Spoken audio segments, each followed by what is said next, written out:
Racikan Berita 1. Tamu dari Bandung jauh-jauh, Bapak Haji Rizal Fadila. Tepuk tangan buat Pak Haji Rizal Fadila. Mantap, yang jauh dulu. Oke. Jangan lupa Presiden kita Prabowo, bukan Jokowi ya. Assalamualaikum warahmatullahi wabarakatuh. Alhamdulillahirrahmanirrahim. Wassalatu wassalamu ala rasulillah wa ala alihi wa sahbihi. Bapak Ibu yang saya hormati, ada apa dengan Prabowo? Jadi disebut netral, bisa pesimis, bisa optimis.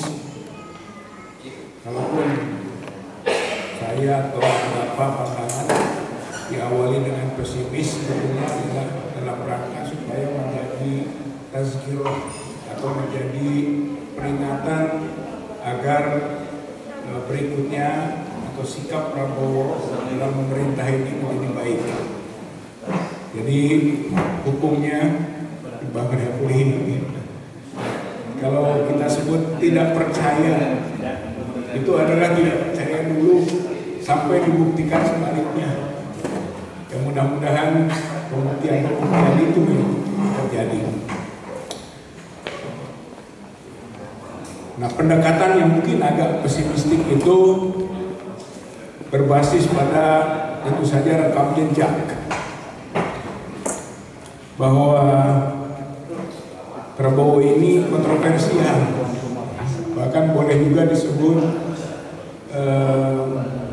political split personality, atau mungkin juga kadang sampai kualifikasi ambivalensi. Itu 4 hal pengalaman ataupun rekam jejak itu. Yang pertama soal bela istana. Beliau itu pembela yang cukup luar biasa untuk istana di masa Orde Baru. Begitu hebatnya. Sampai-sampai pengkritisi juga mendapatkan ancaman seperti Gunawan Muhammad atau Gus Dur pada awalnya, Nurholis Majid, itu orang kritis yang diingatkan karena jangan sampai mengganggu istana. Tapi ujungnya ini kontroversinya, justru Prabowo itu hengkang dari istana, tidak disukai oleh istana, bahkan disebut pengkhianat. Akhirnya ke Yordania. Ini aspek kontroversialnya. Yang kedua, bela TNI. Prabowo itu membela TNI. Sampai di dalam buku Sintong Panjaitan itu dinyatakan bahwa ada rencana kudeta LB Murdani, kudeta militer, dan begitu kerasnya Prabowo mengingatkan itu, walaupun nanti ternyata itu salah, tidak terjadi. Yang kemudian disebutkan dalam buku Sintong itu stres dan diminta cuti. Tapi kontroversinya adalah justru Prabowo dipecat dari TNI. Dibela TNI tapi dipecat dari tentara oleh Wiranto, Agung Gumelar, Subagio HR, dan SBY. Ini kontroversi bela TNI. Yang ketiga, kontroversi bela rakyat. Timbul tenggelam bersama rakyat. Begitu kuat melawan establishment Jokowi. Tapi ujungnya rakyatnya dibiarkan tenggelam. Yang timbul Prabowo jadi menhan, jadi pembantu Jokowi. Saya kira ini kontroversi. Kemudian yang keempat, bela kebenaran, bela kejujuran, bela keadilan. Itu 2019. Tapi masuk 2024 dalam Pilpres, yang terjadi atau ujungnya adalah rela berada dalam kecurangan. Jadi tidak berada di ruang-ruang kejujuran, keadilan, transparansi, kebenaran.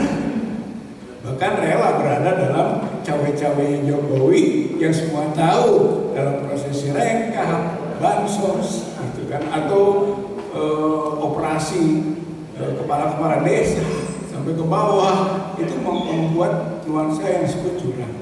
Jadi menurut saya, gitu kan, ada apa dengan Prabowo? Konteks rekam jejaknya ini sampai pada kualifikasi kontroversial, political, split personality, bahkan ambivalensi. Poin berikut mungkin yang bisa lebih menukik lagi adalah ada apa dengan Prabowo? Itu Prabowo ada apa dengan? Satu, dengan Jokowi.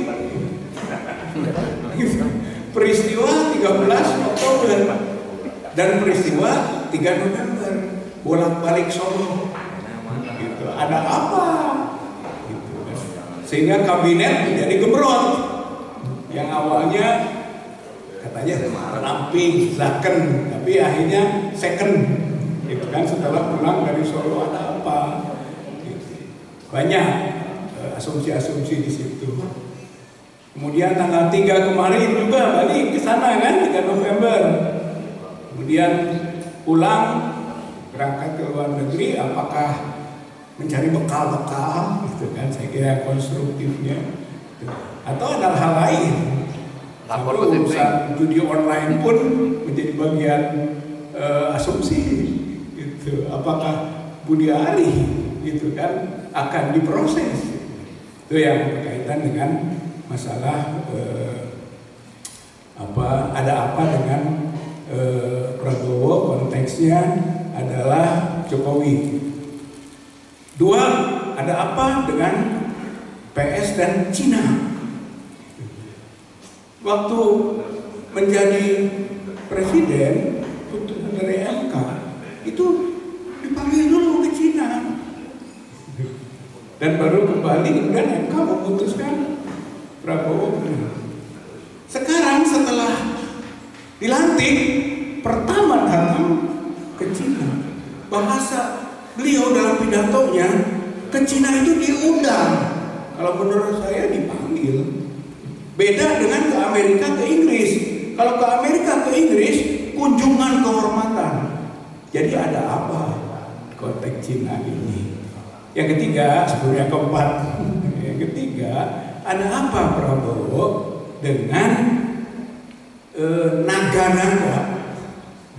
Karena ada kasus PIK 2 dan BSD yang keluar pernyataan bahwa tidak ada negara dalam negara dan tidak ada perubahan eksklusif, tapi dalam konteks prakteknya itu masih berjalan, belum ada kebijakan yang konsisten dengan sikap itu.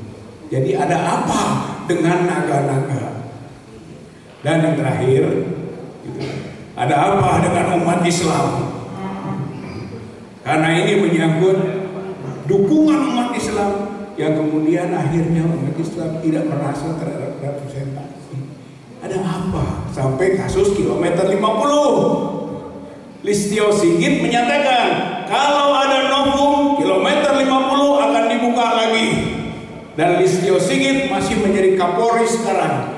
Maka sudah seharusnya Prabowo menjalankan pernyataan itu. Buka lagi kasus kilometer 50. Novumnya sudah ada. 3 sekurang-kurangnya novum itu. Soal acai CCTV, soal supir mobil derek yang di kilometer 51 tidak terjadi apa-apa. Kemudian soal jenazah yang ternyata waktu dimandikan banyak luka-luka. Saya kira itu novum. Dengan novum kilometer 50 harus dibuka kembali.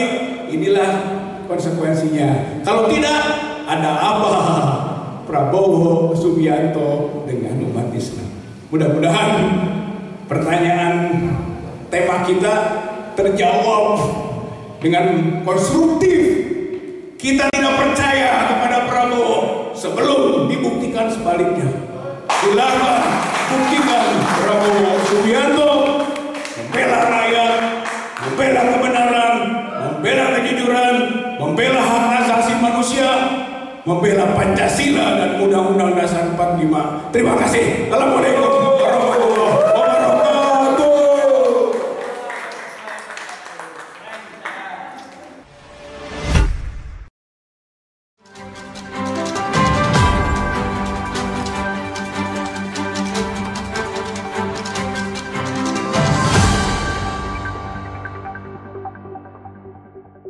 Racikan Berita 1.